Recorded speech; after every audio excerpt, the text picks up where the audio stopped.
नमस्कार, आप सभी का स्वागत है। दोस्तों, आशा करते हैं कि आप लोग खुश होंगे, अच्छे होंगे और पढ़ाई अच्छे से चल रही होगी। करंट अफेयर अक्टूबर का मैं आपको दे रहा हूं और ये चौथा वीडियो है। तो चलिए शुरू करते हैं। प्रमुख पुस्तक है जो इस महीने में जारी हुई है, लिखे गए हैं, बुक्स क्या हैं? तो इक्वल येट डिफरेंट, इसको किसने लिखा है? तो अनिता बोगले जी ने लिखा है। वन अरेंज्ड मर्डर, ये चेतन भगत जी का है। The dolphin and the shark, इसको नमिता थापर जी ने लिखा है। द गर्ल इन रूम 105, इसको चेतन भगत जी ने लिखा है। The Boys from Biloxi a legal the Boys from Biloxi a legal thriller, इसको जॉन ग्रिशम ने लिखा है। ये अपने यहाँ के नहीं है तो बहुत ज्यादा याद करने की जरूरत नहीं इनके बारे में। अगला है leadership 6 studies in world strategy, इसको हेनरी किसिंगर ने लिखा है। ठीक, अगला है rusty skis and golden winds, इसको सानिध्य शर्मा जी ने लिखा है। और लॉकडाउन लिरिक्स संयुक्ता दास ने, ये इंपॉर्टेंट हो सकता है, लॉकडाउन से संबंधित है, कोविड-19 से संबंधित रहा होगा तो इम्पोर्टेंट है ही, इसको ध्यान में रखिएगा। अब बात करेंगे महोत्सव फेस्टिवल की।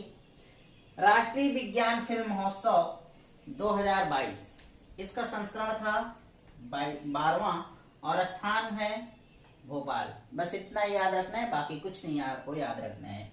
India international sea food show 2023, ये कहाँ होगा? इसका जगह है कोलकाता, पश्चिम बंगाल।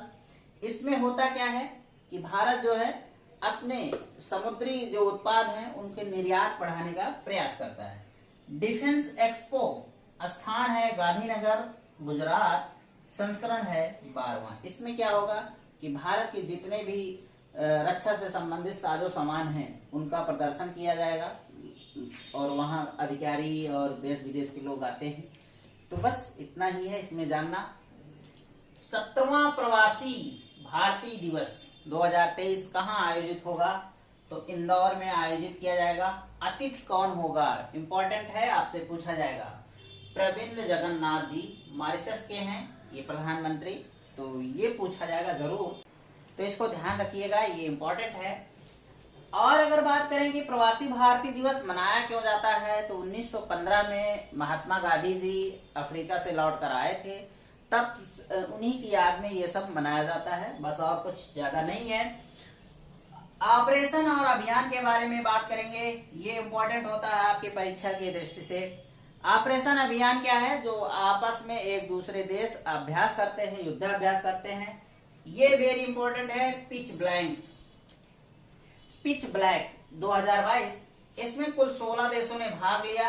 अब कितने देशों ने भाग लिया इसको, ये तो इम्पोर्टेंट है, लेकिन 16 के 16 देश कौन है वो इम्पोर्टेंट नहीं रखता है, इसलिए मैं आपको बता नहीं रहा हूं। स्थान कहाँ था? तो ऑस्ट्रेलिया का डार्विन शहर, यहाँ आयोजित किया गया और ये मुख्यतः नौसैनिक अभ्यास है। विनवैक्स 2022 की बात करें तो भारत और वियतनाम, ये दो देश थल सेना अभ्यास किए, इनकी थल सेना जुटी, आपस में अभ्यास किए और स्थान था पंचकुला, भारत। बस इतना ही जानना है। और अगला 2023 का अभ्यास कहाँ होगा? तो ये होगा वियतनाम में।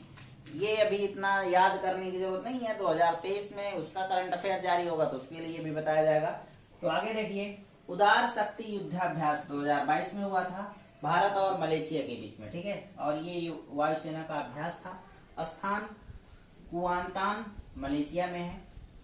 अगला है अल नजाफ, ये चौथा है। भारत व ओमान की थल सेना जो है अपना अभ्यास करती है, कहाँ हुआ? तो बीकानेर, राजस्थान में। बस आपको ज्यादा नहीं फैक्ट याद करना है, बस कौन किसके बीच में हुआ था और किस जगह हुआ था, इतना ही पूछा जाता है, ज्यादा कुछ नहीं पूछा जाता युद्धाभ्यास में। ज्यादा परेशान होने की जरूरत नहीं, तारीख डेट ये सब याद करने की जरूरत नहीं है।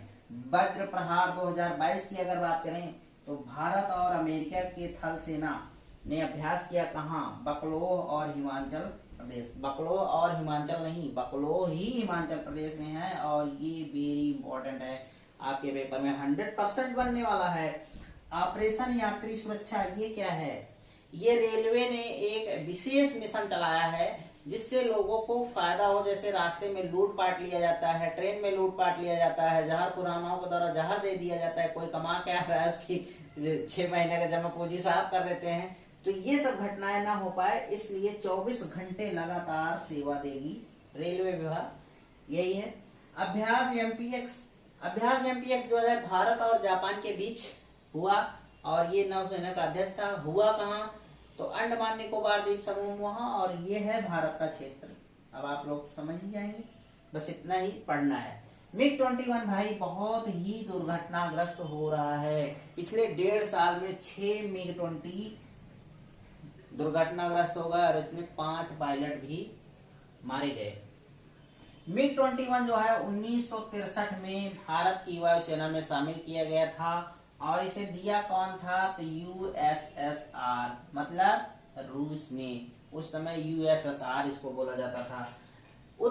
ऋषभ पंत को उत्तराखंड का ब्रांड एम्बेसडर बनाया गया है। इससे क्या फायदा होगा? कुछ नहीं फायदा होगा, बस आम जनता का पैसा बर्बाद करेंगे। 2-4 करोड़ लिए होंगे ऋषभ पंत, और उत्तराखंड का क्या फायदा हो जाएगा? अगर इनको ब्रांड बना दिए उससे क्या फायदा होने है? तो नेता और सेलिब्रिटी मिलकर देश और प्रदेश को लूट रहे हैं और कोई कुछ कहने वाला नहीं। आगे चलिए बात करते हैं, राज्यों से संबंधित कुछ समसामयिकी देखेंगे जो आपके पेपर में बन सकते हैं। परिवार कल्याण योजना, ये किस राज्य का है? तो उत्तर प्रदेश का है। इसका कार्य क्या है?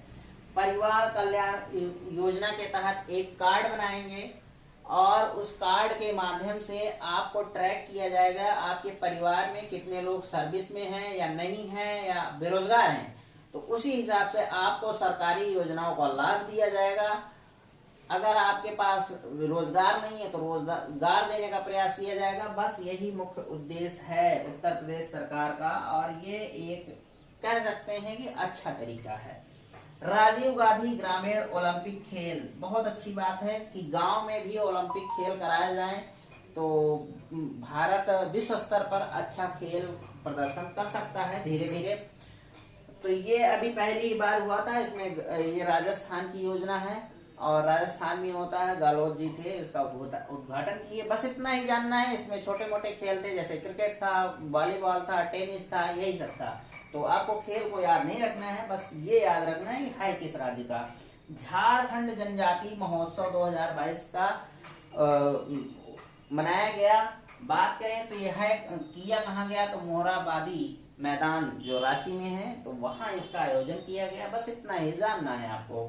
चिराग योजना क्या है भाई? बहुत अच्छी योजना है, हरियाणा की है। हरियाणा मुझे लगता है कि काफी अच्छी योजनाएं निकालता है। इसमें करना क्या है कि जैसे प्राइवेट और सरकारी स्कूल दोनों में जो छोटे बच्चे पढ़ रहे हैं, अगर वो आर्थिक रूप से कमजोर हैं तो सरकार उनको मदद करेगी कि वो जो है निःशुल्क पढ़ सकें। बस इतना ही है। चिराग योजना के तहत स्माइल 75, ये भी बहुत अच्छी योजना है और आपके पेपर में आ सकता है। चिराग योजना भी आपके पेपर में बन सकता है भाई। अच्छा, स्माइल 75 पहल क्या है? तो इसके तहत जो आप लोग देखते होंगे कि लोग भीख मांगते हुए घूमते रहते हैं, तो उनको पुनर्वासित के लिए चिन्हित किया जाएगा और उनका पुनर्वास कराया जाएगा, घर दिए जाएंगे, जमीन दिया जाएगा और देश को बर्बाद किया जाएगा। बस यही है। आप मतलब कुछ मत करिए, ये देश भारत है, आपको सब कुछ मिलेगा। मिशन वात्सल्य योजना महिला एवं बाल विकास मंत्रालय के द्वारा चलाया जा रहा है और ये केंद्र की योजना है। मिशन वात्सल्य का लक्ष्य क्या है? भारत के हर बच्चों के लिए स्वस्थ एवं खुशहाल बचपन को बढ़ावा देना है। इनके शारीरिक विकास, इनकी शिक्षा, हर चीज का ध्यान रखना है। और ये योजना बहुत पुरानी है, 2009-10 से चल रही है। ये केंद्र की योजना है। आगे बात करें मुख्यमंत्री नाश्ता योजना, भैया नाश्ता भी देंगे और ये है तमिलनाडु का, ठीक है। लेकिन अच्छी बात ये है कि ये सरकारी स्कूलों में लागू किए गए हैं, जो छोटे बच्चे हैं उनके लिए, तो कोई गलत बात नहीं है। अगला देखें तो प्रधानमंत्री आर्य आदर्श ग्राम योजना वर्ष 2021-22 में इसको शुरू किया गया है और ये 2025-26 तक चलाया जाएगा। केंद्रीय अनुसूचित जनजातियों में गांव जो जहां रहते हैं उनके गांवों को बुनियादी ढांचों में वृद्धि करना है, उनको मजबूत करना है, उनको छोटी छोटी चीजें जैसे लाइट नहीं है, सड़क नहीं है, ये सब पानी नहीं है, ये सब सुविधाएं उपलब्ध कराने का प्रयास किया जाएगा। ये बेस्ट योजना है, आपके पेपर में बनेगा। तो ये था पूरा राज्य से संबंधित और केंद्र से संबंधित योजनाएं। तो अब हम बात करेंगे खेल से संबंधित टॉपिक पर। जितना भी क्वेश्चन आपके पेपर में बन सकता है वो सब यहाँ आपको मिलने वाला है, तो निश्चिंत रहिए। अगर हाँ चैनल पर नए हैं तो यार सब्सक्राइब कर लो। इतनी मेहनत करता हूँ, ना देखते हो ना शेयर करते हो, कैसे कैसे आप लोग हैं कि आप एक, मैं हूं तो गुरु ही ना आपके नजर में, चाहे जो हूँ घटिया हूँ चाहे जो हूँ, लेकिन मैं हूँ गुरु ही। मेरा पेशा क्या है? पढ़ाना। तो अगर आप 2% भी, 5% भी, 1% भी इस चैनल से कुछ ग्रहण कर रहे हैं तो आपका कुछ फर्ज बनता है कि आप गुरु दक्षिणा के रूप में कुछ तो दे दो यार। पैसे नहीं चाहिए लेकिन कम से कम लाइक कर दो, शेयर कर दो और चैनल को सब्सक्राइब भी कर लो, ठीक है। राष्ट्रमंडल खेल 2022 वेरी इंपॉर्टेंट, यहाँ से क्वेश्चन आपको मिलने वाले हैं, इसलिए मैंने इसको पूरा विस्तार से कवर करने की कोशिश की है, जो आपकी परीक्षाओं में बन सकता है। संस्करण है इसका 22वां था, ठीक। आयोजन कहाँ हुआ इसका? बर्मिंघम। बर्मिंघम है कहाँ? इंग्लैंड में। और ये 28 जुलाई से 8 अगस्त के बीच खेला गया, ठीक। कुल खेल थे, प्रतिस्पर्धा कितनी थी? तो 20 थी। खिलाड़ी 5000 से अधिक थे। इन 20 प्रतिस्पर्धाओं में 5000 से अधिक खिलाड़ियों ने भाग लिया। महिला क्रिकेट को पहली बार राष्ट्रमंडल खेलों में शामिल किया गया था, ठीक। अगर बात करें पदक की, कुल पदक की, तो वैसे तो टॉप 10 दिया गया है, लेकिन टॉप 10 आता नहीं है। आपको ये तो पहले जान लेना है। पहले नंबर पर ऑस्ट्रेलिया, दूसरे पर इंग्लैंड, तीसरे पर कनाडा, चौथे पर भारत, पांचवें पर इंग्लैंड, क्योंकि सीरियल बनाने के लिए भी आ जाता है, ठीक। या फिर पूछ लिया कि इनमें से कौन प्रथम 3 में था, 4 में था, तो एक नाम ऐसा घुसा देंगे, भारत को घुसा देंगे नंबर 2 पर और एक को बाहर कर देंगे, तो आपको चेक करना होगा। अब ऑस्ट्रेलिया ने कुल 67 स्वर्ण पदक जीता, 57 रजत जीता और कांस्य 54 जीता और पूरे के पूरे टोटल 178 जीता। आपको सिर्फ भारत का याद रखना है और किसी देश का याद नहीं रखना है, टोटल में याद रख सकते हैं आप। इंग्लैंड ने 57, रजत 66, कांस्य 53 और टोटल 176। टोटल में सिर्फ 2 पदक पीछे था इंग्लैंड। कनाडा की बात करें तो 26 स्वर्ण जीता, 32 रजत जीता, 34 कांस्य जीता और टोटल 92 जीता। ये सब आपके लिए इम्पोर्टेंट नहीं है, लेकिन ये वाला इम्पोर्टेंट है, वेरी इम्पोर्टेंट है, क्योंकि हम लोग भारत के ही है ना, तो भारत का याद रखना है। भारत ने कुल 22 स्वर्ण पदक जीते, 16 रजत पदक जीता और 23 कांस्य पदक जीते हैं और टोटल में 61 भारत ने जीता है। न्यूजीलैंड को देख लेते हैं, 20 स्वर्ण, 12 रजत, 17 कांस्य, टोटल 49 पदक इसने जीते हैं। तो इतना ये जानना जरूरी था। अब बात करें थोड़ा सा डिटेल में, तो 2018 में भारत ने 26 स्वर्ण जीते थे और इसके साथ कुल उसके पदकों की संख्या थी 66। उद्घाटन समारोह में ध्वजवाहक थे नीरज चोपड़ा और समापन में ध्वजवाहक थे निकहत जरीन और शरद कमल, ये 2 लोग थे समापन के समय ध्वजवाहक भारत के। शरद कमल ने टेबल टेनिस में कुल 3 स्वर्ण 1 रजत पदक जीता था। साथियान गणेशन 1 स्वर्ण 1 रजत 1 कांस्य, ये टेबल टेनिस में जीते थे, ठीक। पीवी सिंधु 1 स्वर्ण 1 रजत बैडमिंटन में जीता था इन्होंने। लक्ष्य सेन 1 स्वर्ण 1 रजत बैडमिंटन में जीता था। राष्ट्रमंडल खेलों में भारत को पहला पदक 1934 में लंदन में मिला था, लंदन के राष्ट्रमंडल खेलों में, और दिलाया कौन था? राशिद अनवर ने दिलाया था कुश्ती में। तो ये आप लोग ध्यान रख सकते हैं। भारत ने सर्वाधिक 101 पदक 2010 जब दिल्ली में राष्ट्रमंडल खेल हुआ था तब वहां जीता था, तो ये भी ध्यान रखिएगा। भारत के राज्यों के तरफ से हरियाणा के खिलाड़ियों ने सबसे अच्छा प्रदर्शन किया और कुल 24 पदक जीते। उसके बाद पंजाब का नंबर आता है। अगर आप यूपी के हैं तो यूपी के खिलाड़ियों ने कुल 2 पदक जीते। तो तो ये इंपॉर्टेंट है, आप लोग इसको कायदे से कवर करिए।